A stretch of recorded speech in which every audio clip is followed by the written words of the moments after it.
मेरे प्रिय श्रोताओं, लता का आपको प्यार भरा नमस्कार। वेद प्रकाश शर्मा द्वारा लिखित उपन्यास गूंगा, भाग 1। आगे बढ़ने से पहले आपसे अनुरोध है कि मेरे चैनल को सब्सक्राइब करें, लाइक करें, शेयर करें और बेल आइकन दबाना ना भूलें। धन्यवाद। वह मेरे पति का 50वां जन्मदिन था, मेरे जीवन का सबसे मनहूस दिन। उसी दिन वे गूंगे हुए थे। वे जो जब बोलते थे तो मैं ही नहीं, सारा जमाना बहुत गौर से सुनता था। वे जिन्हें मैं ही नहीं, हर जानने वाला कहता था, संदीप सान्याल, जब तुम बोलते हो तुम्हारे मुंह से फूल झड़ते हैं। ऐसा शख्स बड़े ही रहस्यमय ढंग से गूंगा बन गया था। गूंगा बनाने के लिए उनकी जीभ नहीं काटी गई थी, जुबान पर ताला लटका दिया गया था उनकी। मगर उसी दिन से उनका रोम रोम बोलने लगा था, और बोल भी कुछ ऐसा रहा था कि मुझ अकेली के ही नहीं, सारे परिवार के रोंगटे खड़े हुए जा रहे थे। सवाल ही सवाल चकरा रहे थे हम सब के दिमागों में। हम सब यानी मैं, उनकी पत्नी कविता सान्याल, हमारा बेटा और बहू मानव और शिखा, 5 साल का पोता अंकुर। हम सब ने मिलकर उस दिन एक षड्यंत्र रचा था। षड्यंत्र था एक छोटी सी सरप्राइज पार्टी का आयोजन। अपनी फैमिली के बहुत ही करीबी और उनके निहायत ही व्यक्तिगत दोस्तों को हमने इस शर्त पर इनवाइट किया था कि उनमें से कोई भी पार्टी का जिक्र पार्टी से पहले उनसे नहीं करेगा। उन्हें इस पार्टी की जानकारी घर में कदम रखने पर ही होनी थी। हमारा घर यानी सरकारी बंगला, जिला एवं सत्र न्यायाधीश थे वे। छोटी सी पार्टी का आयोजन सरकार की तरफ से मिले बंगले के लंबे चौड़े लॉन में किया गया था। वहां मौजूद पेड़ पौधे और हैज पर हमने खुद बड़े चाव से नन्हे नन्हे बल्बों की झालरें सजाई थी। जगह जगह फूल और बैलून लगाए थे।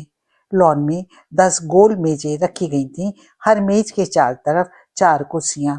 सबसे बीच वाली टेबल पर केक रखा गया था। चारों तरफ लगी हेलोजन लाइट से लॉन जगमगा रहा था। सबसे जबरदस्त सरप्राइज जो इस मौके पर मैं उन्हें देने वाली थी, वे थे उनके मम्मी पापा यानी मेरे सास ससुर, उनकी वहां उपस्थिति। वे मेरठ में अर्थात अपने पैतृक शहर में रहते थे। आज दोपहर ही मैंने सास ससुर को फ्लाइट द्वारा बुला लिया था।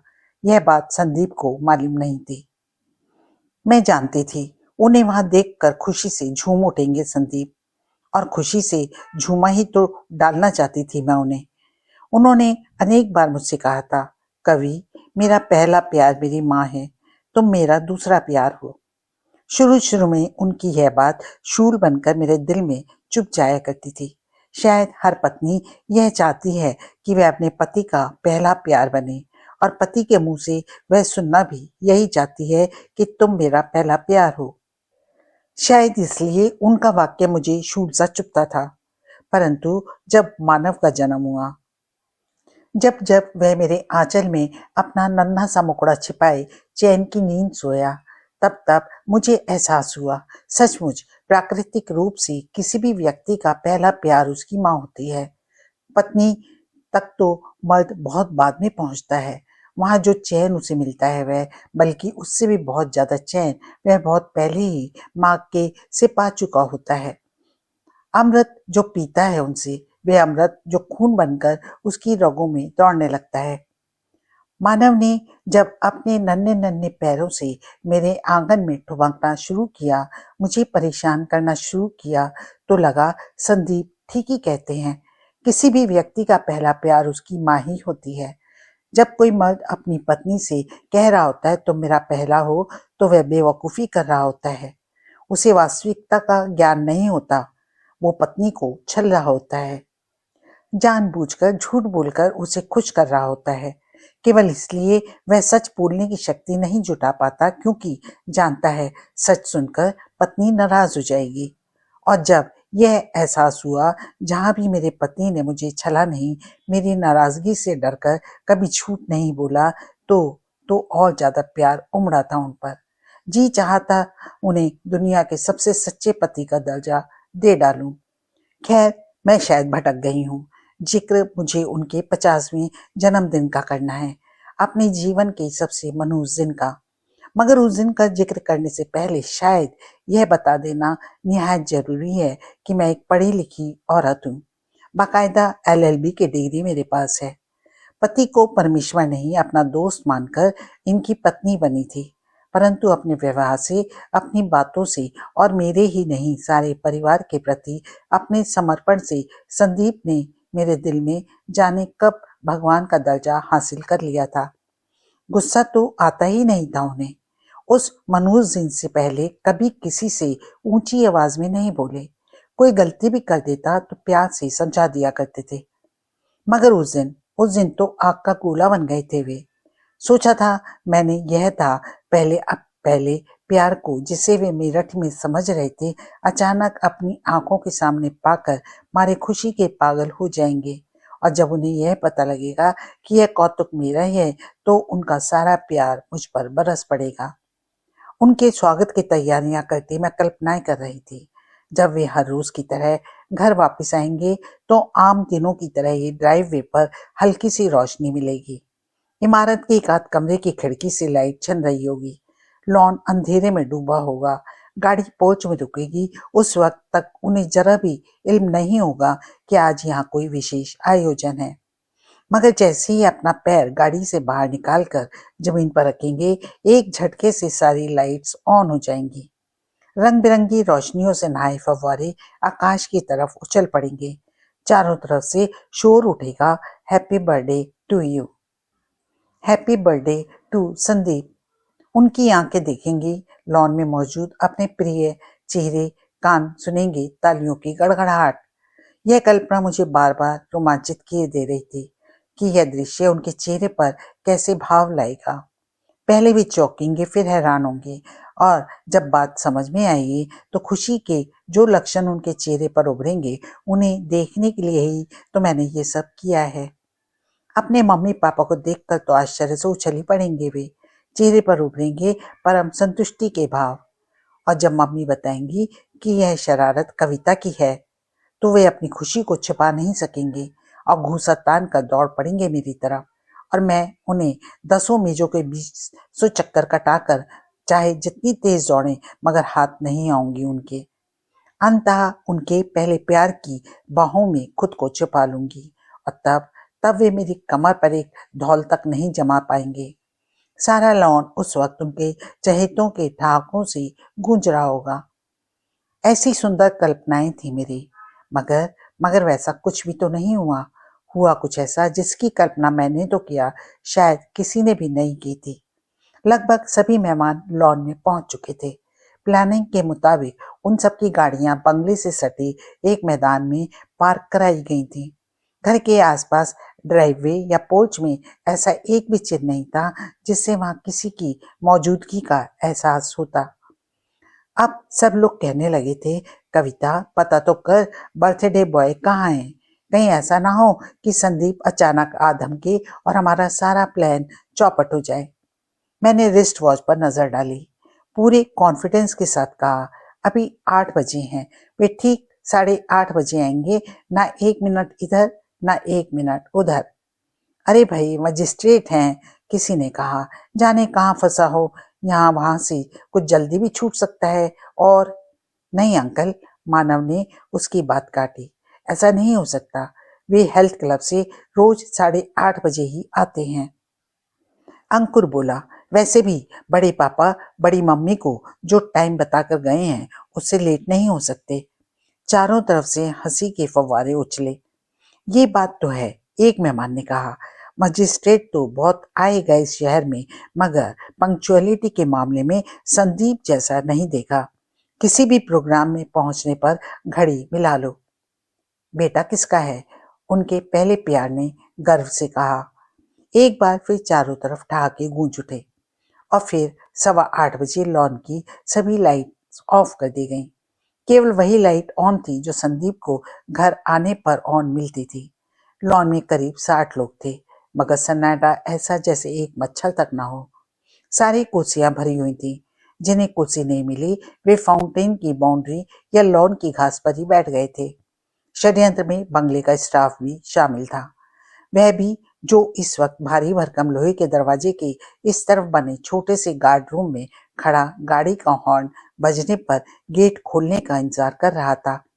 दबी दबी सी मुस्कान थी उसके होठों पर। धाड़ धाड़ करके बज रहा था हर दिल। 8:30 बजने का इंतजार करने लगा और फिर 8:30 भी बज चुके। 8:35 हो गए, फिर 40 और फिर 8:45 बज गए। संदीप नहीं आए। अब तो चुप रहना मेहमानों के लिए मुश्किल हो गया। अंधेरे में किसी की आवाज गूंजी, क्या हुआ भाई, 8:45 बज गए हैं, तुम तो कह रहे थे। श्श्श, किसी ने मुंह से आवाज निकाली, वह किसी भी क्षण आ सकता है। एक और आवाज, धैर्य खोकर काम मत बिगाड़ो। बात शायद सब लोगों की समझ में आ गई। एक बार फिर सन्नाटा छा गया वहां। मेरे नजदीक छिपी शिखा फुसफुसाई, मम्मी जी। मैं इतना ही कह पाई।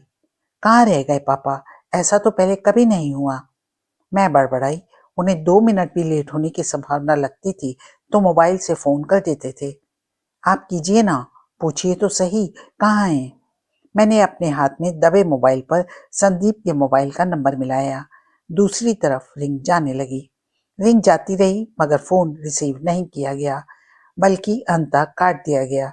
मेरे मुंह से निकला, अरे हो क्या गया है आज, मेरा फोन तो वे इस तरह नहीं काट सकते। फिर मिलाओ मम्मी, शिखा फुसफुसाई। मैंने रीडायल वाला बटन दबा दिया। एक बार फिर रिंग गई, जाती रही और फोन काट दिया गया। मैं हैरान। इंतजार से बोर होकर उस वक्त लोग फुसफुसाने लगे थे जब लोहे के गेट के पार कार का हॉर्न बजा। जाना पहचाना हॉर्न। बड़े पापा आ गए। लॉन में अंकुर की आवाज गूंजी। अगले पल मानव ने उसका मुंह दबोच लिया था। एक बार फिर सन्नाटा छा गया, वैसा ही सन्नाटा जैसा इस मौके पर मैं चाहती थी। दरबान ने इतनी फुर्ती से लपक कर गेट खोला जितनी फुर्ती उसने पहले कभी नहीं दिखाई थी। गेट खुलते ही ड्राइववे गाड़ी की हेडलाइट से जगमगा उठा और फिर गाड़ी ने रिवॉल्वर से निकली गोली की तरह गेट पार किया। उसी रफ्तार से ड्राइववे पर दौड़ती नजर आई। हैरान रह गई मैं, यह उनके आने का स्टाइल बिल्कुल नहीं था। बहुत ही सॉफ्ट अंदाज में ड्राइव करते थे संदीप, मगर गाड़ी उन्हीं की थी। वह गाड़ी जो तूफान मील की तरह पोर्च में पहुंची। सारा वातावरण टायरों की चीख चिल्लाहट से चीख उठा। एक झटके से ड्राइविंग डोर खुला। मुझे लगा गाड़ी संदीप नहीं चला रहे हैं, मगर मेरा अनुमान गलत था। गाड़ी से बाहर वही आए थे, अपनी स्वभाव के बिल्कुल विपरीत। उधर उन्होंने धाड़ से गाड़ी का दरवाजा बंद किया। इधर प्लान के मुताबिक लॉन की सभी लाइट्स एक झटके से ऑन हो गईं। फव्वारे झनाक से आकाश की तरफ उछले। मेहमानों ने अपने अपने स्थान से खड़े होकर गाना शुरू कर दिया। Happy birthday to you, happy birthday to you Sandeep, Sanyal. गाने के साथ मेहमान तालियां भी बजा रहे थे। धाएं एक फायर की आवाज गूंजी। प्लानिंग के मुताबिक यह गोली मानव ने पोर्च की छत पर लटके बड़े से बैलून पर चलाई थी। बैलून फूट पड़ा और संदीप पर गुलाब की असंख्य पंखुड़ियां बरस पड़ी। और मैं देख रही थी अपने भगवान के चेहरे को, उसे जिस पर वैसा कोई भाव नहीं था जिसकी मैंने कल्पना की थी। उस चेहरे पर हैरत की जगह बौखलाहट के भाव उभरे थे। मारे गुस्से के बुरी तरह तमतमा रहा था वह, और मुझे लगा नहीं, यह मेरे संदीप नहीं है। परंतु मुझे अगले से लगने से होना क्या था, थे तो वे संदीप ही, वे जिन्होंने ऐसी लाल आंखों से सारे लॉन को घूरा था जैसी आंखें मैंने पहले कभी नहीं देखी थी। जबड़े कसे हुए थे, उनके मसल्स बार बार फूल और पिचक रहे थे। मैंने उन्हें एक एक शख्स पर अपनी आंखों से अग्नि वर्षा करते देखा, उन्हें जिनकी आंखों में कभी हल्की सी चिंगारी तक नहीं देखी थी। शायद मेरे अलावा तब तक कोई और इस बात को नहीं ताड़ सका था कि मामला एबनॉर्मल है। तभी तो मेहमान अभी भी तालियां बजाने के साथ साथ बार बार हैप्पी बर्थडे टू यू गाए चले जा रहे थे। फिर मैंने एक नितांत अजनबी दहाड़ सुनी। स्टॉप इट, आई से स्टॉप इट। यह धाड़ मेरे अपने संदीप के मुंह से निकली मेरी आंखों के सामने थी, लेकिन विश्वास नहीं हुआ कि यह घटना घटी है। शायद अब जाकर लोगों को संदीप का मूड समझ आया। तालियां बजाते हाथ जहां के तहां रुक गए। कुछ मुंह खुले के खुले रह गए, कुछ बंद हो गए, मगर आवाज अब किसी से नहीं निकल रही थी। चारों तरफ एक बार फिर सन्नाटा छा गया था, वैसे ही सन्नाटा जैसा उनकी कार का हॉर्न सुनकर छाया था। क्या बेहूदगी है ये! जिस मुंह से फूल झड़ते थे उनसे अंगारे बरसे। क्या बेहूदगी है! सन्नाटा ज्यों का त्यों, जैसे किसी के मुंह में जुबान ही ना हो। हर आंख अपनी अपनी दिशा से उन्हें और सिर्फ उन्हीं को देख रही थी, और उनकी सुलगती हुई आंखें फिसल रही थी वहां मौजूद हर चेहरे पर। किसी को देखकर नहीं चौंके वे, किसी को भी देखकर कुछ भी तो नहीं कहा। चेहरे पर केवल एक ही भाव था। उसे शायद भाव कहना भी मुनासिब नहीं है। अगर सही शब्दों में बयान करूं तो यही कह सकती हूँ, उनके चेहरे पर लावा गर्दिश कर रहा था। हैरान वह नहीं था जिसे होना चाहिए था, बल्कि वे थे जो उसे हैरान करने इकट्ठे हुए थे। वे हैरान भी थे और सहमे हुए भी। किसी की समझ में संदीप की वर्तमान अवस्था का कारण नहीं आ रहा था। सबसे ज्यादा ग्लानि मुझे थी। सबको मैंने ही तो इकट्ठा किया था वहां। संदीप, अपराध बोध से ग्रस्त होने के कारण मैं बड़ी मुश्किल से कह पाई, आज तुम्हारा बर्थडे है। तो क्या हुआ? वे मेरी तरफ झपटते हुए से गुर्राए। कौन सी आफत आ गई? आफत नहीं आ गई पापा, मानव बोला। आज तो खुशी का दिन है, हम सब ने सेलिब्रेट करने के लिए। खुशी का दिन? उनका रुख मानव की तरफ हो गया। तुमसे किस बेवकूफ ने कहा कि आज खुशी का दिन है? आज तो मातम मनाना चाहिए तुम सबको। मैंने अपनी जिंदगी का एक और साल गंवा दिया। पापा, मारे खौफ की शिखा फफक पड़ी। क्या हो गया है आपको? ये आप क्या कह रहे हैं? ठीक कह रहा हूं मैं, वे गरजे। मैंने अपनी जिंदगी के 50 साल गंवा दिए। इन 50 सालों में कुछ भी तो नहीं सीख सका मैं। जिला एवं सत्र न्यायाधीश बनकर मैं खुद को सूरमा समझ रहा था, लेकिन असल में मैं गधा था। गधा हूं और गधा ही रहूंगा। दुनिया को समझ ही नहीं सका मैं। क्या बात है बेटे? उनके पहले प्यार ने आगे बढ़कर कहा। हो क्या गया तुझे? तो तुम? सभी आशाओं के विपरीत वे गुर्राए। तुम यहाँ कहाँ से आ गई? जिसे दूध पिलाया था उसे इस रूप में देखकर डर गई थी वे। इस कदर की मुंह से आवाज ना निकाल सकी। इस बार मेरे ससुर ने हिम्मत करके कहा, बहू ने बुलाया है बेटे। एक बार वे झटके से मेरी तरफ घूम गए। उफ, मैंने तो कभी कल्पना भी नहीं की थी कि वे इतने डरावने भी नजर आ सकते हैं। मेरी तरफ इस तरह आए जैसे सबके सामने मेरी गर्दन दबा देंगे। नजदीक पहुंचकर मुंह से जहरीले बाण उगलने शुरू कर दिए। तुमने बुलाया इन्हें, इन सबको? क्यों? मैं पूछता हूँ क्यों? क्योंकि तुमने ये बेवकूफी मुझसे बगैर पूछे तुमने ये बेवकूफी क्यों की? संदीप, मैंने खुद को काफी हद तक संयत करके कहा, सोचा था तुम्हें अच्छा लगेगा। अच्छा लगेगा? क्या अच्छा लगेगा? ये तमाशा, ये नाटक, बकवास है ये सब। कहने के साथ उन्होंने उस मेज में इतनी जोर से ठोकर मारी जिस पर केक रखा था कि मेज धाड़ के साथ घास पर जा गिरी। कई कलाबाजियां खाने के बाद केक दूर तक छितराकर बिखर गया। किसी के मुंह से कोई आवाज ना निकल सकी। सन्नाटा पैना, उसरे की धार सा पैना होता चला गया। मुझ सहित किसी की समझ में कुछ नहीं आ रहा था। ये मुझ पर ही बस पड़ी। जब तुमने आज तक मुझसे पूछे बगैर कुछ भी नहीं किया, तो आज ही यह बेवकूफी क्यों की? क्यों मेरी जानकारी में लाए बगैर इतना बड़ा आयोजन कर डाला? क्या जवाब देती मैं? बस चुपचाप ज्वालामुखी की मानित नजर आते चेहरे को देखती रही। उन्होंने चुप भी तो नहीं रहने दिया मुझे। गुर्राए, जवाब क्यों नहीं देती? और मुझे कहना पड़ा, मैंने सोचा था सरप्राइज। सरप्राइज? मेरी बात पूरी होने से पहले ही वे दहाड़ उठे। सरप्राइज देना चाहती थी मुझे? मैं कोई बच्चा हूं जो इन चोंचले बाजियों से खुश हो जाऊंगा?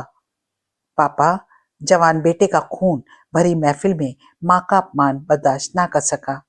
अगर यह सब आपको चोचला लगा तब भी मम्मी अकेली इस सब की जिम्मेदार नहीं है। हम सभी का प्लान था यह, मेरा, शिखा का और अंकुर का। हाँ बड़े पापा, अंकुर ने उनके नजदीक पहुंचते हुए कहा। सबसे पहले मैंने ही कहा था कि बड़े पापा का बर्थ। तड़ाक! अंकुर के गाल पर एक चांटा पड़ा। मुंह से एक चीख निकालता हुआ वह दूर जा गिरा, और मैं यूं खड़ी रह गई जैसे सपना देख रही हूं, अपने जीवन का सबसे भयंकर सपना। जो शख्स घर में आते ही अपने पोते को पीठ पर चढ़ा लेता था, कंधे पर लाद कर सारे ड्राइंग रूम में बच्चे की तरह उछलता कूदता फिरता था, जिसे अंकुर को हल्का सा कांटा चुभ जाना भी अंदर तक तड़पा डालता था, उसने इतना कसकर चाटा मारा था, इतना कसकर कि उस मासूम का गाल सूज गया था। और अब जैसे हद हो गई। संदीप के पिता चीख पड़े, संदीप, हो क्या गया है तुझे? पागल हो गया है क्या? हाँ, हाँ, वे चीख पड़े, मैं पागल हो गया हूँ, मैं पागल हो गया हूँ, मैं पागल हो गया हूँ। बार बार यही कहने लगे। बंगले के कोने कोने में बस यही एक वाक्य गूंजने लगा। केवल उन्हीं की आवाज गूंज रही थी, बाकी सब खामोश थे। और फिर यही वाक्य कहते हुए वे घुटनों के बल लॉन में बैठ गए और दोनों हाथों से अपना चेहरा छिपाकर फूट फूट कर रो पड़े। बड़ा अजीब माहौल हो गया था वहां का। संदीप की मानसिक अवस्था किसी की समझ में नहीं आई। विक्षिप्त से लग रहे थे वे। उनकी अगली हरकत ने तो उन्हें पूरी ही तरह विक्षिप्त साबित कर दिया। उस वक्त मैं अपना सहानुभूति भरा हाथ उनके कंधे पर रखने के लिए आगे बढ़ी ही थी कि वे अचानक ठीक इस तरह उछलकर खड़े हो गए जैसे स्प्रिंग के बने हों, और दोनों हाथ जोड़कर मेहमानों से बोले, मैं हाथ जोड़कर आप सबसे अपने व्यवहार के लिए क्षमा मांगता हूँ। मुझे खुद नहीं मालूम कि मुझे क्या हो गया था। कुछ देर पहले मैं अपने आपे में नहीं था। वे मेरी तरफ घूमे, बोले, कवि, मुझे माफ कर दो। उस क्षण मेरा दिल चाहा उनके कदमों में गिर पड़ूं, पूछूं हुआ क्या है आपको, मगर ऐसा भी कोई मौका नहीं दिया उन्होंने। जो कहना था कहा और फिर तेज कदमों के साथ चलते हुए इमारत के मुख्य द्वार की तरफ बढ़ गए। एक बार फिर किसी के मुंह से कुछ ना निकला। सब उन्हें जाता देखते रहे और देखते देखते वे इमारत का मुख्य द्वार पार करके सबकी आंखों से ओझल हो गए। उसके बाद ही काफी देर तक लॉन में खामोशी छाई रही। फिर मेहमानों के मुंह से आवाजें निकलनी शुरू हुई। शब्द भले ही अलग लग रहे हों, मगर कहा लगभग सभी ने यह था, है तो नहीं संदीप ऐसा, हमने तो सदा उसे मुस्कुराते देखा है, ठहाके लगाते, खिलखिलाकर हंसते देखा है। शायद बाहर कुछ हुआ है, कुछ ऐसा जिसने उसका मूड चौपट कर दिया है। कोई खास बात नहीं है, आदमी के साथ अक्सर हो जाता है। मूडी तो है, उखड़ गया होगा किसी बात पर। मेहमान मुझे अपने अपने ढंग से समझा कर चले गए। किसी ने नहीं कहा तुम गुस्सा मत करना, प्यार से पेश आना, उसके साथ उसके बिगड़े हुए मूड की तह में पहुंचने की कोशिश करना। किसी ने कहा आज रात कोई बात मत करना उससे, सुबह तब बात करना जब मूड फ्रेश हो। वे मुझे सीख दे रहे थे, मुझे जिससे ज्यादा संदीप को कोई नहीं जान सकता। मैं जानती थी छोटी मोटी बात उस शख्स का मूड चौपट नहीं कर सकती थी। कोई बड़ी बात, कोई बहुत बड़ी बात हुई होगी जिसने संदीप को अर्धविकसित सा कर दिया, और अब मैं उस बड़ी बात को जानने के लिए मरी जा रही थी। संदीप अपने कमरे में थे। दरवाजा ढला हुआ था। उस ढले हुए दरवाजे को खोलकर अंदर जाने की हिम्मत किसी में नहीं थी। सब डरे हुए थे। है ना अजीब बात, उसे पैदा करने वाले भी उससे डरे हुए थे। मैं भी डरी हुई थी, जिसने पहले कभी महसूस ही नहीं किया था कि पति से डरा भी जा सकता है। अंकुर, वह अंकुर भी डरा हुआ था जो उनके आने के वक्त दरवाजे के पीछे छुप जाया करता था। उनके लॉबी में कदम रखते ही पीछे से हो करके डराया करता था, और जो सचमुच डर जाने का नाटक करते थे उन्हें डराकर खुश हुआ करता था अंकुर। तालियां बजा बजा कर कहा करता था, बड़े पापा डर गए, बड़े पापा आज फिर डर गए, डरपोक बड़े पापा। उसी अंकुर के चेहरे पर आज खुद खौफ नाच रहा था। सब उस शख्स से डर रहे थे जिसने कभी किसी को नहीं डराया था। फिर मैंने सोचा बात जो भी होगी मैं मालूम कर लूंगी, भला घर का वातावरण तनावपूर्ण क्यों रखा जाए। नॉर्मल ना होते हुए भी मैंने खुद को नॉर्मल दर्शाया। सबको समझा बुझाकर उनके कमरों में भेज दिया और मैं बढ़ी अपने बेडरूम की तरफ। बहकी लहर मैंने अपने संपूर्ण जिस्म में दौड़ती महसूस की। उस वक्त मेरा हलक सूख गया था जब आहिस्ता से दरवाजा खोलकर अंदर दाखिल हुई। कमरे में अंधेरा था। जाने कहाँ थे संदीप, नजर नहीं आए। जो कभी नहीं सोचा था वह आज सोचना पड़ा। लाइट ऑन करूं या नहीं, कहीं भड़क तो नहीं जाएंगे। स्विच दरवाजे के नजदीक ही था। उस तरफ बढ़ाते हुए मैंने अपने हाथ में कंपन महसूस किया, फिर बगैर स्विच ऑन किए हाथ वापस खींच लिया, घूमकर दरवाजा बंद किया। ऐसा मैंने यह सोच कर किया था कि अगर वे भड़के भी तो आवाज बाहर किसी और के कानों तक ना पहुंच सके। मैं खुद को उनकी हर झल्लाहट, हर गुस्से का शिकार बनाने की निश्चय कर चुकी थी। उसी निश्चय के साथ लाइट ऑन की। कमरा ट्यूब की दूधिया रोशनी से जगमगा उठा, मगर संदीप नजर नहीं आए।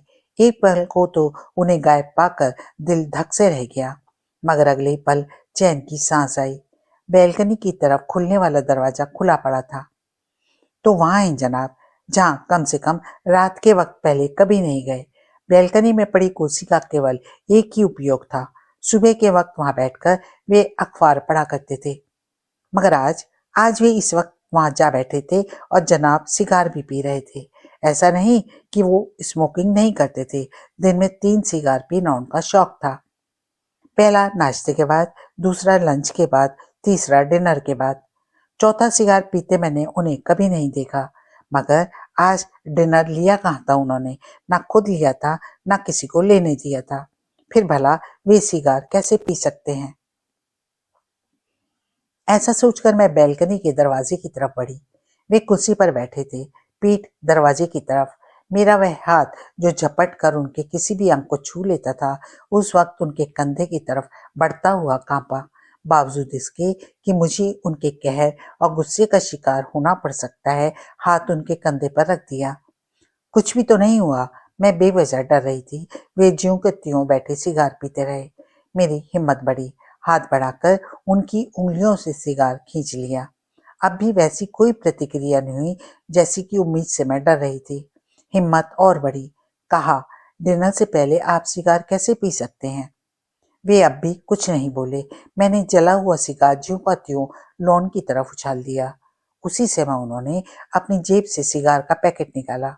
मेरे मुंह से स्वाभाविक शब्द निकल पड़े, अरे आपकी जेब में पूरा पैकेट। संदीप ने बगैर कुछ कहे एक और सिगार होठों पर लटकाया और दूसरे हाथ में मौजूद लाइटर को ऑन करके उसे सुलगाने लगे। संदीप को जानती मैं भले ही 28 साल से थी, मगर उनके उस चेहरे को पहली ही बार देखा था जो लाइटर की रोशनी में क्षण भर के लिए नजर आया। वह मेरे संदीप का हंसता मुस्कुराता चेहरा नहीं था, बल्कि किसी ऐसे कड़क आर्मी का चेहरा था जिसकी खुशमिजाजी से कभी कोई ताल्लुक ना रहा हो। पत्थर किसी कठोरता थी उस पर, खुरदरा। आंखें आंखें नहीं, कांच की गोलियां सी नजर आ रही थी। ऐसा लगा जैसे अपनी जबड़े उन्होंने अब भी कस रखे थे। कुछ देर पहले मेरी जो हिम्मत थोड़ी बढ़ी थी, उनके चेहरे को देखकर पुनः खौफ में डूब गई। मगर खौफजदा रहने से भी तो काम नहीं चलने वाला था। सो साहस करके पूछा, तुमने मेरे सवाल का जवाब नहीं दिया। वे तब भी चुप रहे। मैंने बैल्कनी की लाइट ऑन कर दी। कहा, संदीप प्लीज जवाब तो दो। उन्होंने कांच की गोलियों से मेरी तरफ देखा, बस केवल देखते रहे। उनके उस देखने में कुछ ऐसा था कि मैंने अपने जिस्म में सर्द लहर दौड़ती महसूस की। मैं डरना नहीं चाहती थी, मगर बार बार डर रही थी। पहले सवाल का जवाब ना मिलने पर दूसरा सवाल किया, क्या तुम जानते हो संदीप कि आज तुमने क्या किया है। उसके लिए मैं वहीं सबके सामने तुमसे माफी मांग चुका हूँ। उनके मुंह से बेहद कर्कश और भावना विहीन आवाज निकली। गुनहगार तुम मुझे अकेली के नहीं बल्कि सबके हो, वहां मौजूद एक एक शख्स के। बड़े ही सपाट लहजे में उन्होंने कहा, मैं सबसे माफी मांग लूंगा, ईमेल भेजूंगा सबको। मगर क्यों, यह सब तुमने किया ही क्यों। संदीप एक झटके से कुर्सी छोड़कर खड़े हो गए। इस बार उन्होंने मुंह से जवाब नहीं दिया था, जवाब उनका सारा वजूद दे रहा था। मारे गुस्से के कांप रहे थे वे। कम से कम उस वक्त मुझे नहीं पता था कि वह गुस्सा किस पर है। जबड़े एक बार फिर कस गए थे। उनके मसल्स मुझे बार बार फूलते पिचकते नजर आ रहे थे। कंचे अंगारों की मानंद सुर्ख हो चले। चेहरे की हर लकीर एक और सिर्फ एक ही बात कह रही थी, यह थी कि उनके अंदर कुछ ज्वालामुखी खदक रहा है और वे कोशिश कर रहे हैं उसे फटने से रोकने के लिए। कुछ भी कहे बगैर भन्नाए हुए संदीप मेरे करीब से गुजर गए। अभी बैल्कनी और बेडरूम के दरवाजे के बीच पहुंचे ही थे। मैंने कहा, संदीप। वे फिरकने की सी तेजी के साथ मेरी तरफ घूमे। बोले, अब भी कुछ नहीं। गोला बने हुए थे आग का। बताती क्यों नहीं, आखिर बात क्या है। अब पूछा सो पूछा, जिंदगी में फिर कभी ये सवाल मत पूछना। ये चंद लफ्ज, यह छोटा सा वाक्य उन्होंने कुछ ऐसी अंदाज में कहा था कि मुझे लगा संदीप के मुंह से निकली गोली ने मेरे दिल और दिमाग दोनों ब्लास्ट कर दिए हैं। सनसनाती सी रह गई मैं। कानों में सीटियों की ऐसी आवाज गूंज रही थी जैसे बियाबान जंगल में खड़ी हूं। आग का गोला जा चुका था। मुझे नहीं मालूम बैलकनी में कितनी देर ज्यों की त्यों खड़ी रही। संदीप के लफ्जों की गोली से जख्मी दिलो दिमाग ने जब वापस काम करना शुरू किया तो अपने जिस्म को हरकत दी। यूं चलकर बेडरूम में पहुंची जैसे कोई लाश चल रही हो। मेरी बेजान आंखों ने देखा संदीप बेड पर पड़े सिगार फूंक रहे थे। अब मैं भी नाराज हो चली थी उनसे, सो चुपचाप उसी बेड पर दूसरी तरफ जा लेटी। उस दिन के बाद से रोबोट बन गए थे वे, एक मशीनी यंत्र जो हर काम अपने वक्त पर करता है, मगर बोलता नहीं, मुस्कुराता नहीं, हंसता नहीं, रोता भी नहीं, जिसके चेहरे पर कोई भाव नहीं आता। मुझे नहीं मालूम एक ही रात में, बल्कि एक ही पल में इंसान इतना कैसे बदल सकता है। मगर मैंने इन्हें बदलते देखा था।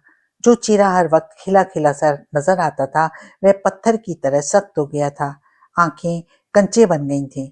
गूंगे, हाँ मैं उन्हें गूंगा ही कहूंगी, अपनी तरफ से तो कुछ बोलना ही भूल गए थे।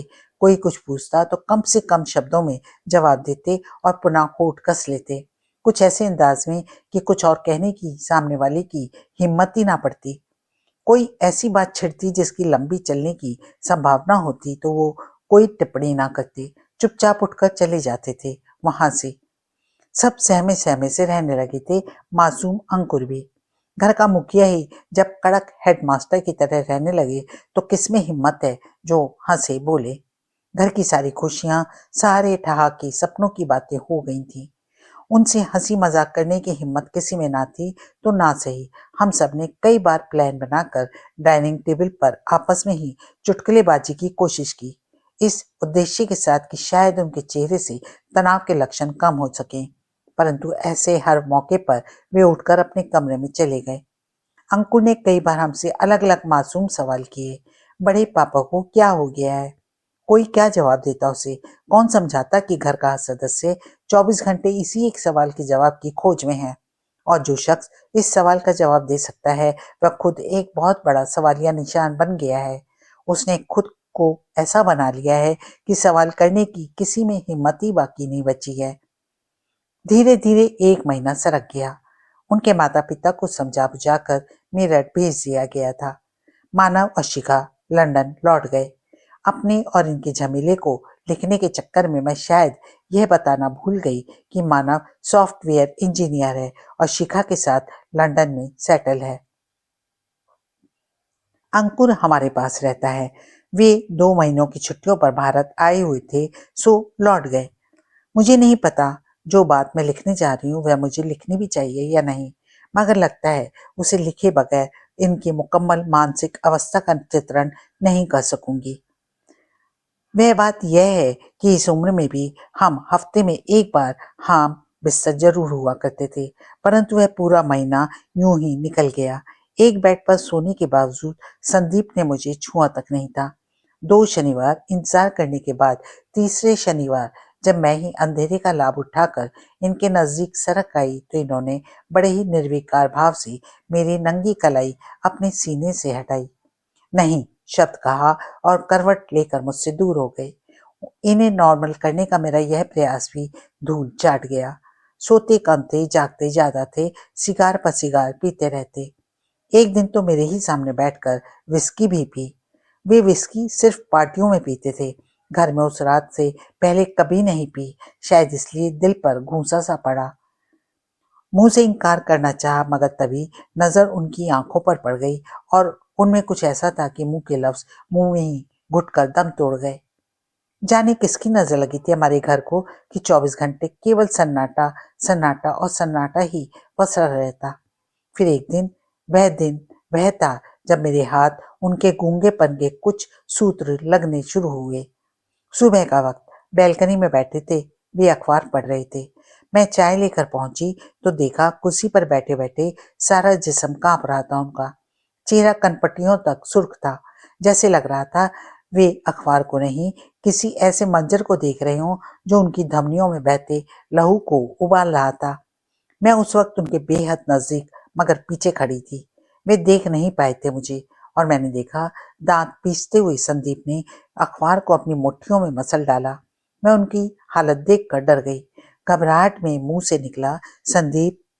वे चौंक पड़े, बल्कि उछल पड़े, यूं जैसे बिच्छू ने डंक मार दिया हो। अखबार उनके हाथ से फिसलकर फर्श पर गिर गया और मैं उन्हें देख रही थी, अपने पति को। उफ, किस कदर सुर्ख थी उस वक्त उनकी आंखें, जैसे जिस्म का सारा खून इकट्ठा होकर इन्हीं में उतर आया हो। सियर उठी मैं। टीवी पर देखी गई ड्रैकुला की आंखें याद आ गईं। हलक सूख चुका था, लफ्ज बड़ी मुश्किल से निकल सके। क्या हुआ संदीप? को कुछ नहीं, केवल इतना ही कहा उन्होंने। फिर उत्तेजना से के जो भाव उनके चेहरे पर काबिज थे, वे इस तरह गायब होते चले गए जैसे कागज पर उड़ने वाली स्याही से लिखी इबारत देखते ही देखते गायब हो जाती है और रह जाता है कुछ भी कहने में असमर्थ सफेद कोरा कागज। वैसा ही कोरा कागज उस वक्त संदीप का चेहरा नजर आ रहा था, उस संदीप का जो मुझे वहां जो कहते हो छोड़कर बाथरूम में चले गए। कुछ देर तक मैं चाय के कप प्लेट लिए ठगी सी अपने स्थान पर खड़ी रही, उस दर्शक की तरह जिसने दिमाग को फ्रीज कर देने वाला दृश्य देखा हो, और बात थी भी वही। कम से कम 1 मिनट तक मेरे दिमाग ने कोई काम नहीं किया। तब उसके तंतु पुनः सक्रिय हुए तो मैंने पाया मेरी आंखें कुर्सी के नजदीक पड़े मसले गए अखबार को देख रही थी। जहन में विचार कौंधा, इस अखबार में कुछ है, कुछ ऐसा जो उनके गूंगेपन का राज फाश कर सकता है। इसी की तो किसी खबर को पढ़कर ये ड्रैकुला में तब्दील हुए थे। यह विचार दिमाग में आते ही मैंने कप प्लेट बैल्कनी की रेलिंग पर पटके झपट कर अखबार उठाया। नजर खास तौर से उस पृष्ठ पर दौड़ाई जिसे वे उस वक्त पढ़ रहे थे जब मैं चाय लेकर पहुंची थी। छोटी बड़ी बहुत सी खबरें छपी थी उस पर। मैं सब कुछ जल्दी जल्दी पढ़ने लगी। खोज थी उस खबर की जिसने संदीप को ड्रैकुला बनाया था। मैंने कई बार खबरें पढ़ डाली, मगर कोई भी संदीप से जुड़ी नजर नहीं आई। मेरा दिमाग बार बार कह रहा था, छुआ तो है अखबार के इसी पन्ने में कुछ, मगर कहाँ, किस खबर के अंदर है। उस वक्त मैं करीब 10वीं बार अखबार पढ़ रही थी। तब एक अत्यंत खुरदुरी आवाज कानों को कुरेदती चली गई। जासूसी करने की कोशिश कर रही हो? झटका सा लगा मुझे। हड़बड़ाकर आवाज की दिशा में देखा। वही थे, मेरे बेहद नजदीक खड़े थे वे। जाने कब वहां पहुंचे। इल्मी नहीं हो सका था। उनकी तरफ यूं देखती रह गई जैसे चोरी करते रंगे हाथों पकड़ी गई हूं। और उनका चेहरा वैसे ही, ठीक वैसे ही चेहरा नजर आ रहा था जैसे पिछले 1 महीने से देखती चली आ रही थी। काले पत्थर की बनी स्लेट जैसा, जिस पर कुछ भी नहीं लिखा था। फिर बैल्कनी में खड़े बुद्ध के होठ हिले। बेहद कर्कश आवाज निकली उनसे, फिर कभी ऐसी कोशिश मत करना। मगर क्यों? जब तुम कुछ नहीं बता रहे हो तो? चाय ठंडी हो गई है, बुद्ध ने मेरे बात काटते हुए चाय से भी ठंडे लहजे में कहा। गरम कर लाओ। मुंह खुला का खुला रह गया। जी चाहा चीख पड़ूं, दांत भींच कर चीख पड़ूं।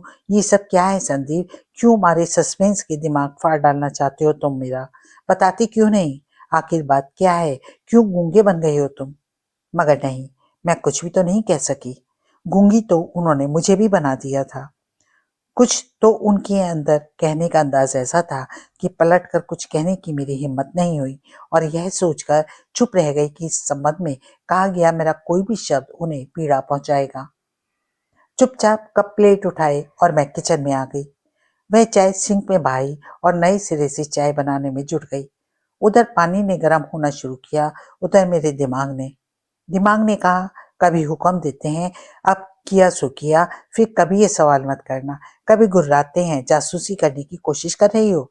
फिर कभी ऐसी कोशिश मत करना। वाह, आप ही तो हो गए हिटलर। मैं कुछ हुई ही नहीं। जो आप कहेंगे वही करती चली जाऊंगी। ओह, पत्नी हूं आपकी, गुलाम नहीं। मगर ये जासूसी वाली बात आपने खूब कही। आइडिया अच्छा है। अगर आपसे कुछ नहीं पूछ सकती तो चोरी छुपे जो ये जानने की कोशिश कर ही सकती हूँ कि आखिर मामला है क्या।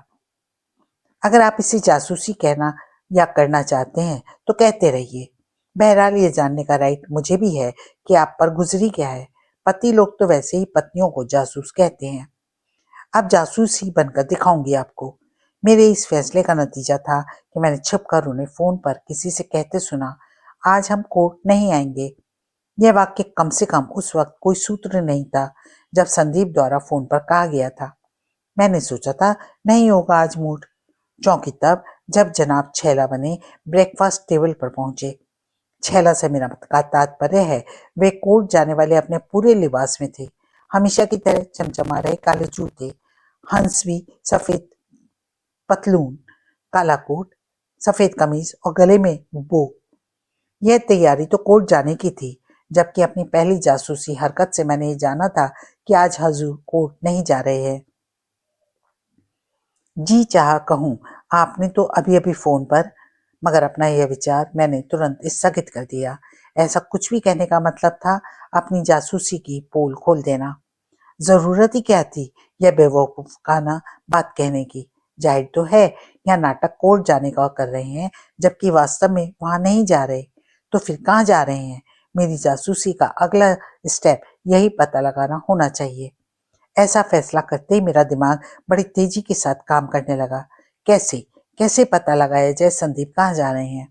टीवी सीरियल्स में तो ऐसे मौकों पर पत्नियां अक्सर एक दक्ष जासूस की तरह पतिदेव का पीछा करती हैं। मुझे भी यही करना चाहिए। और फिर मैंने किया भी यही। संदीप अपनी सरकारी गाड़ी लेकर घर से निकले। मैं जेन की सीट पर जम गई और लग गई उनके पीछे। दिल यह सोचकर दुकड़ दुकड़ कर रहा था वे ताड़ गए तो क्या होगा, मगर मजबूरी थी। बस यही सोचकर पीछे लग रही। जो होगा देखा जाएगा। पता तो लगाना ही होगा कि खुली किताब अचानक पत्थर की साफ प्लेट कैसे बन गई। मैं सावधानी के साथ उनकी और अपनी गाड़ी के बीच एक हाथ गाड़ी को रखे पीछा करती रही। अंततः उनकी गाड़ी पागल खाने के गेट पर जाकर रुकी। मैंने उनसे काफी पीछे जेन रोक ली थी। दिमाग में सवाल कौन था, यहाँ क्यों आए हैं ये? आज का वीडियो हम यहीं समाप्त करते हैं। आगे की कहानी के साथ शीघ्र ही पुनः उपस्थित होती हूँ। तब तक के लिए नमस्कार।